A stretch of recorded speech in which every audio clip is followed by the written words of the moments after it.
nombreux et nombreuses à apprécier certaines personnes de votre entourage. Ça peut être votre proche, un membre de famille, un voisin, un coparoissien ou une coparoissienne, pour qui vous avez de la sympathie et du respect. En revanche, vous pouvez aussi avoir dans votre entourage, et dans les pires des cas, cet autre individu aux paroles, gestes et comportements que vous jugez méchants et insupportables.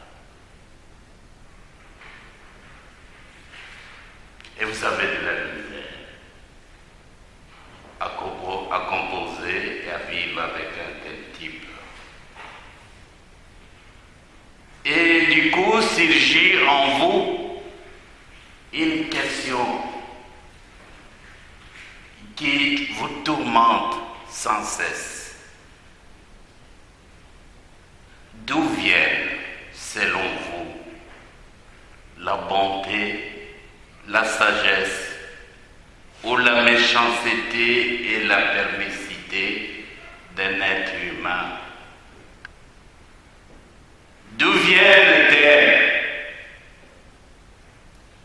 cette méchanceté ou perversité et qui apporte soit, et la bonté également, sans oublier la bonté, la sagesse, qui apporte tantôt des rayons de soleil, tantôt de la brume nuageuse dans nos vies.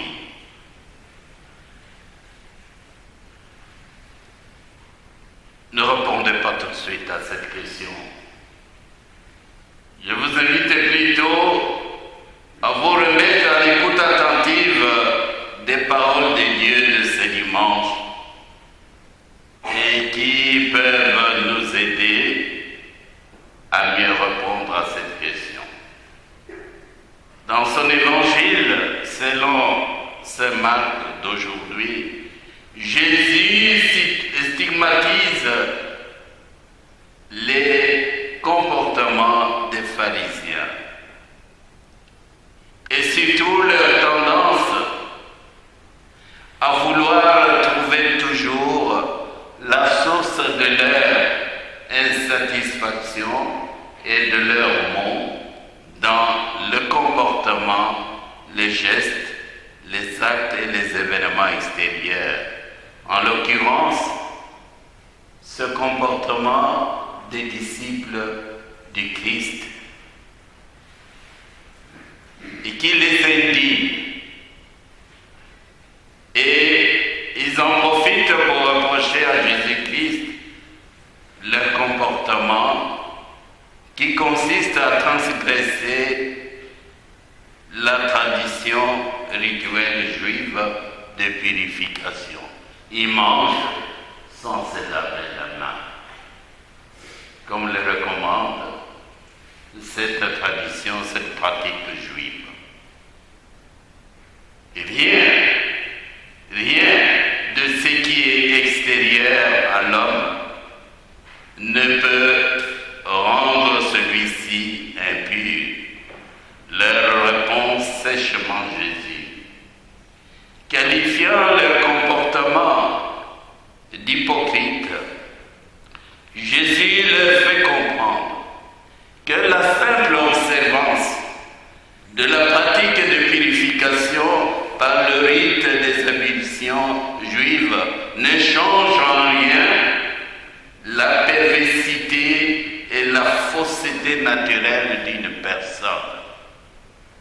Ce n'est pas parce qu'on se préoccupe, on observe, on est un partisan zélé et intransigeant des pratiques, des façons de faire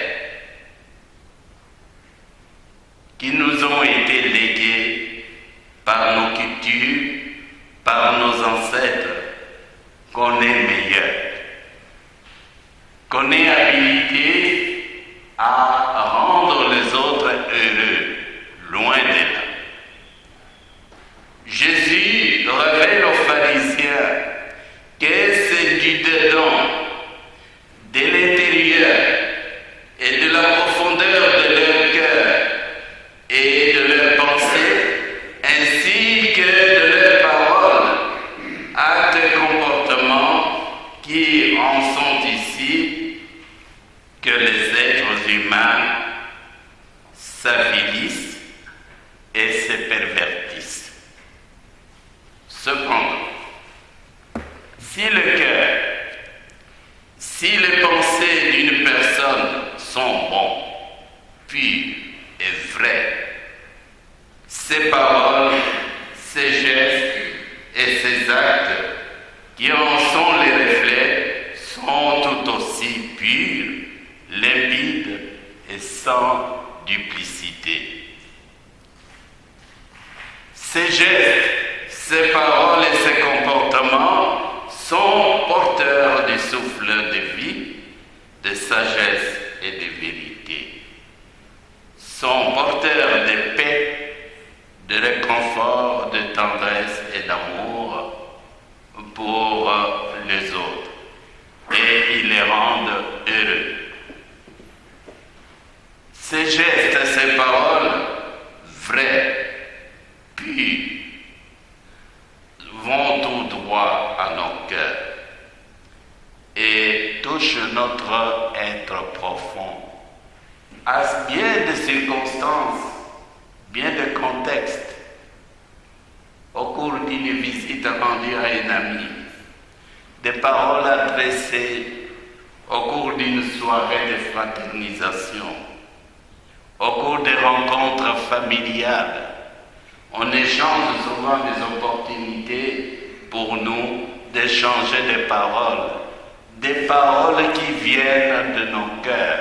Lorsqu'elles viennent de nos cœurs, pures, vraies, sincères, ces paroles sont édifiantes.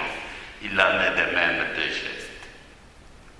Jésus, en ce dimanche, qui coïncide avec le début de notre nouvelle année pastorale, nous invite ses disciples que nous sommes à nous libérer de l'hypocrisie, de comportements de type pharisaique.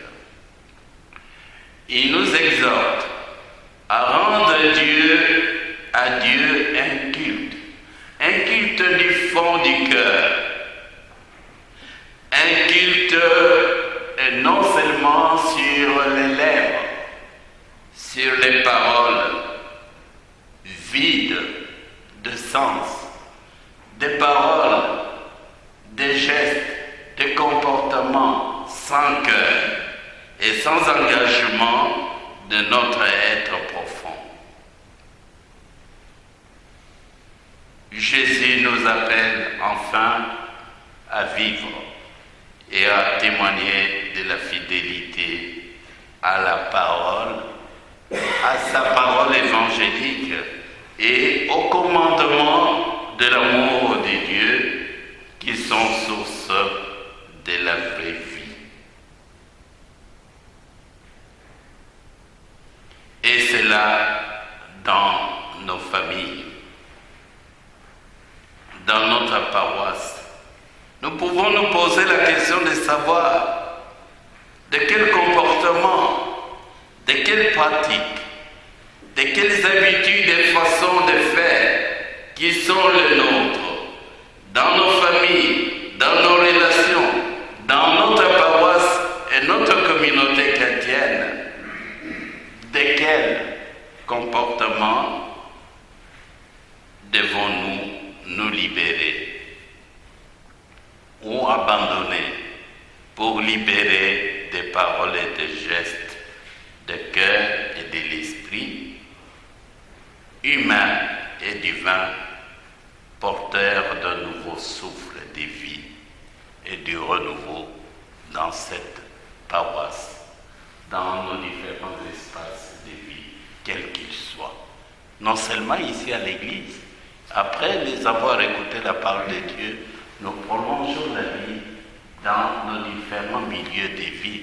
C'est là que Jésus nous appelle à libérer des gestes, des paroles,